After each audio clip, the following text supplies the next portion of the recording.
আলহাজ জি.কে. গৌস, যিনি হবিগঞ্জবাসীর হৃদয় ও ভালোবাসার নাম। বাংলাদেশের জাতীয় রাজনৈতিক অঙ্গনে আলহাজ জি.কে. গৌস এক অনন্য নাম, যিনি ন্যায়, গণতন্ত্র, জাতীয়তাবাদী আদর্শ ও জনগণের অধিকারের জন্য দীর্ঘদিন ধরে সংগ্রাম করে আসছেন।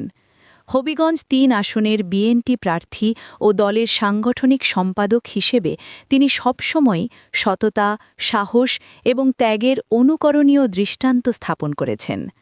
আলহাজ জি.কে. গৌস তার রাজনৈতিক জীবনে বারবার নিপীড়ন, অত্যাচারের শিকার হয়েছেন।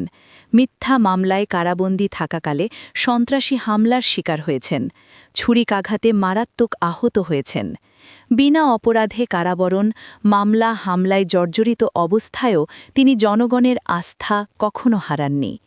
এমনকি কারাবন্দী অবস্থায়ও জনগণের ভালোবাসা ও বিশ্বাসে তিনি নির্বাচিত প্রতিনিধি হিসেবে বিজয়ী হন, যা তার জনপ্রিয়তা, গ্রহণযোগ্যতা এবং ন্যায়নিষ্ঠ চরিত্রের এক উজ্জ্বল প্রমাণ। হবিগঞ্জ ৩ আসনের মানুষের অধিকার নিশ্চিত করা, দুর্নীতিমুক্ত প্রশাসন ও ন্যায়ভিত্তিক সমাজ প্রতিষ্ঠা তার আজীবনের লক্ষ্য। তিনি সাধারণ মানুষের সুখে দুঃখে পাশে থেকেছেন, বিশেষ করে অবহেলিত ও প্রান্তিক মানুষের কল্যাণে নিরলসভাবে কাজ করেছেন। রাজনৈতিক প্রতিহিংসা, অন্যায়, অত্যাচারের বিরুদ্ধে তিনি কখনো নতি স্বীকার করেননি, বরং সাহসী কণ্ঠে সত্য ও ন্যায়ের পক্ষে অবস্থান নিয়েছেন। জাতীয়তাবাদী আদর্শকে হৃদয়ে ধারণ করে আলহাজ জি.কে. গৌস জনগণের অধিকার রক্ষা, গণতন্ত্র পুনরুদ্ধার এবং দেশের সার্বিক উন্নয়নে তার জীবন উৎসর্গ করেছেন। তার প্রতিটি পদক্ষেপ ছিল দেশ, দল ও জনগণের প্রতি অটল দায়িত্ববোধের পরিচায়ক। এই প্রতিবেদনে আমরা তার প্রতি গভীর শ্রদ্ধা জানাই। তার সংগ্রামী রাজনৈতিক জীবন, ত্যাগ, সততা এবং দেশপ্রেমকে স্যালুট জানাই।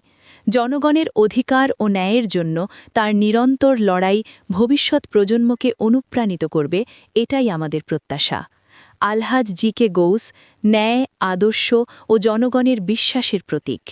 আলহাজ জি.কে. গৌস এবারের ত্রয়োদশ জাতীয় সংসদ নির্বাচনে হবিগঞ্জ সদর আসন থেকে বিপুল পরিমাণ ভোট পেয়ে নির্বাচিত হবেন এবং আগামী নবগঠিত সরকারে গুরুত্বপূর্ণ মন্ত্রীর আসন অলঙ্কৃত করবেন বলে হবিগঞ্জবাসী প্রত্যাশা করছেন।